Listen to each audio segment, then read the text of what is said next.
Red. All right, so lesson 40 from the calculus book. We covered part of it yesterday. Now we're covering 40.b, normal lines. And what that means is we've covered lines tangent to a graph. This is a line normal to the graph. It's using the word normal in the sense that we don't usually use it. If we have an equation, graph of y equals e to the x, looks something similar to that. And let's say we want to talk about this spot right here.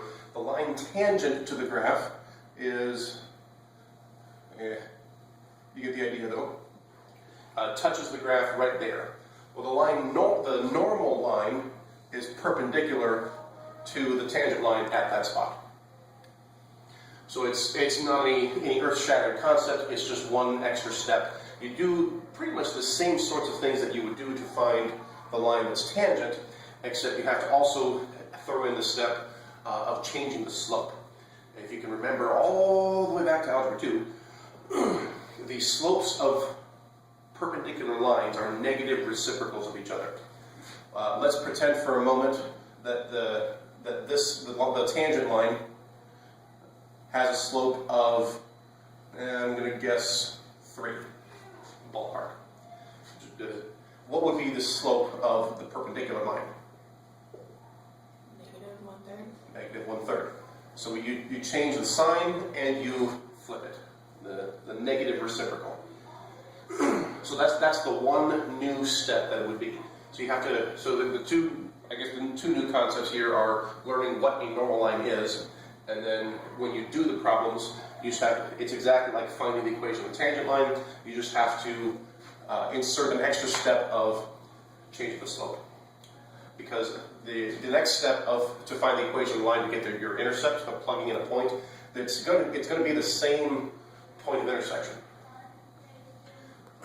So what does this look like? Let's go with this equation here, and we want to find the equation of the line that is normal to it at x equals 1.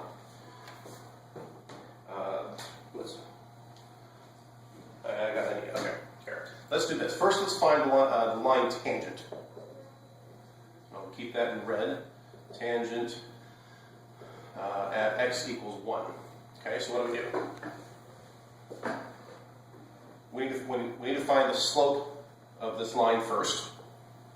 And I'm going to erase this because now I'm going to attempt the actual problem.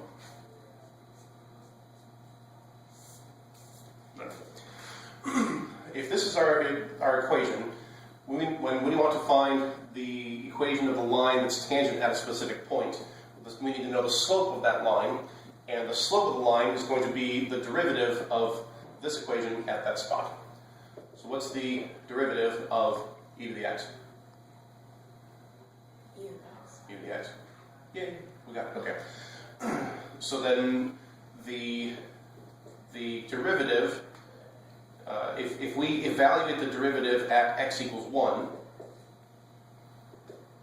that just means plug in a 1 for the x, and so our slope, or the slope of the tangent line, is e. So the slope of the tangent line is e. How very exciting. Now, that tells us the tangent line. The question is actually asking for the, I missed. Let's try that again. Close enough. Good enough for government work, as they say. Now this here is the line normal to this at x equals 1. So to find this one, the slope of the line normal is going to be the negative reciprocal of this. So that's going to give us negative 1 over e.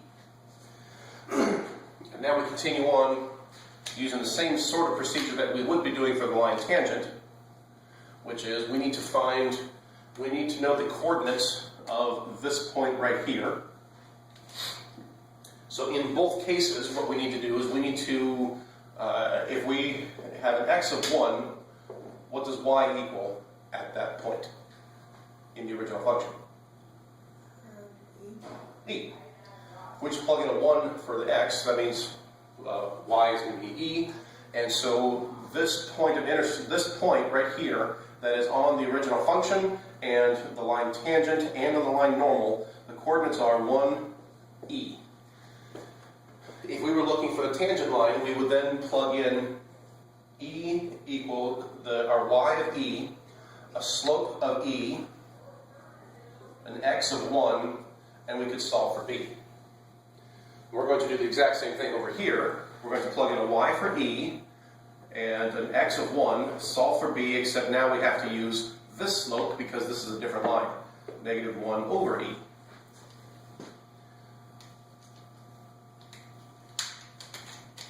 And we're going to add 1 over e to both sides and get a common denominator. And so b is going to be e squared plus 1 over e. So what's the equation of this line in slope-intercept form? Y equals? Negative 1 over ex plus e squared plus 1 over e. Now, isn't that just lovely? Grab a calculator, let's see what the decimal version of this is. Not you, because you're filming, for which I thank you.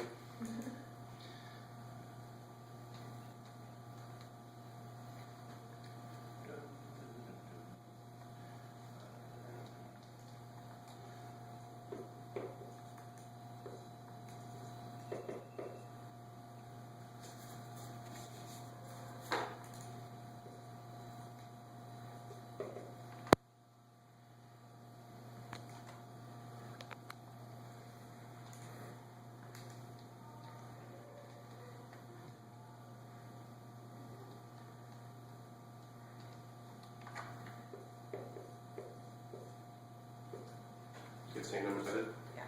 Do we agree with the book? Top page 213. Y equals negative 0.3679 x plus 3.0862. Yay! Of course, agreeing with the book is not a guarantee that we're correct, but usually it's a pretty good indicator. Do you want us to convert to decimal form? Probably is going to depend on the problem and how it's worded. In this example here, we were able to, it wasn't that big of a deal to find the exact equation. This is example of 40.3, which is all fine and good, except when we get to example 40.4, where we will do the same thing except on a more complicated equation, which means it's going to be less pretty, shall we say. I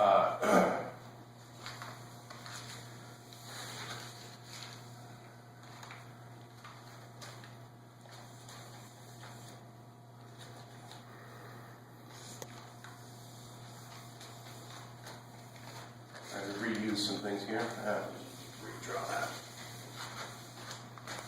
Okay.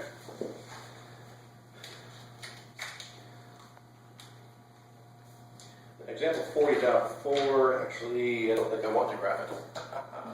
Let's say example 40.4 is y equals e to the sine of x. Oh boy. And we want to do it when at x of 2.7. So, yeah.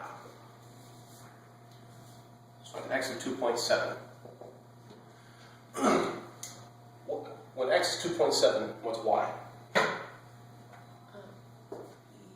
Sine 2.7. Exactly. Make sure your calculator is in radians.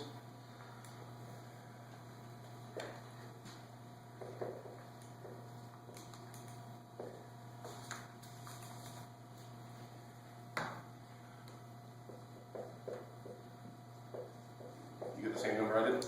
Yeah. Excellent. In order to find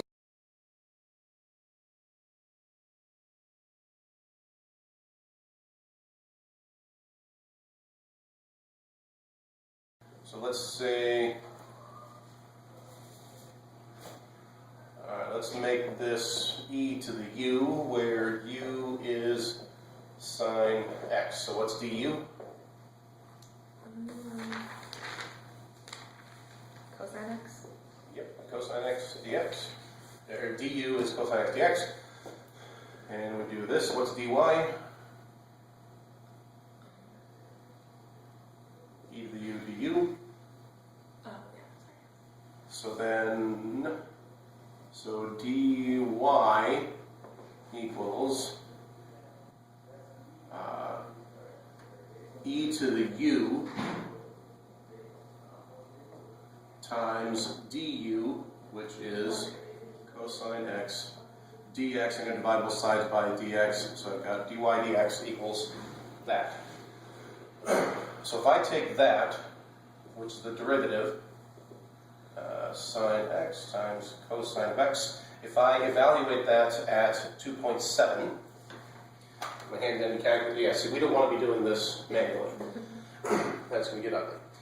Alright, so 2.7 cosine.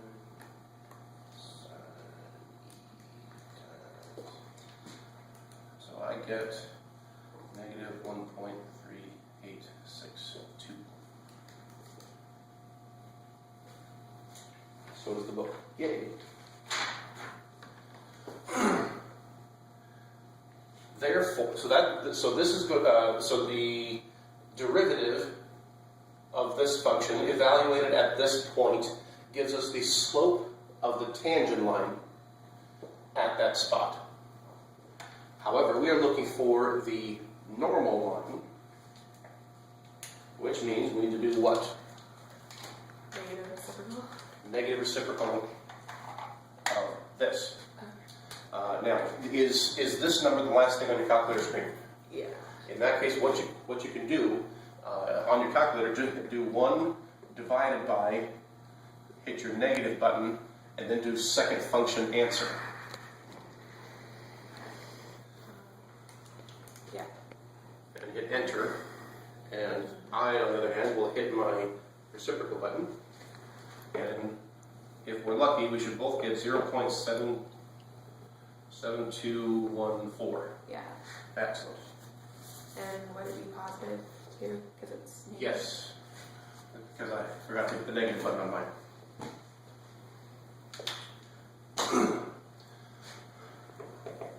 Alright, so now same procedure as before. Now we have the slope of the normal line. We know that the normal line goes through this point.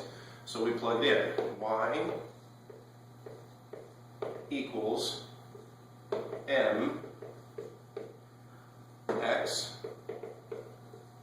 plus b, and we solve for b.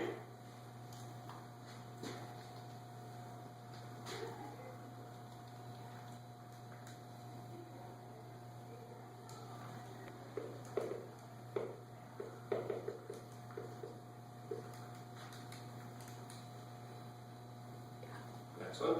And so we put our equation together. Y equals our slope times x plus b, which is negative. And hopefully that's what the book got. Yes, they did. And that is the procedure. So it's not an unfamiliar procedure to you. It's mostly just a combination of a few different things. You have to know how to find a derivative. Then you evaluate the derivative at point. Then you have to be aware that if it's asking for the normal line, you take whatever slope you got, negative reciprocal to get your new slope, then plug in that slope with the point of intersection, which is the original function evaluated at the given x point. And so with that set of x and y and the slope you just found, solve for b, and then you can finally get the equation of your line. And maybe there is a way to get the exact value with all kinds of e's inside the cosines, but I'd rather not do it if I don't have to. We have answered the question, even though it's in decimal. And that is how to find the normal line.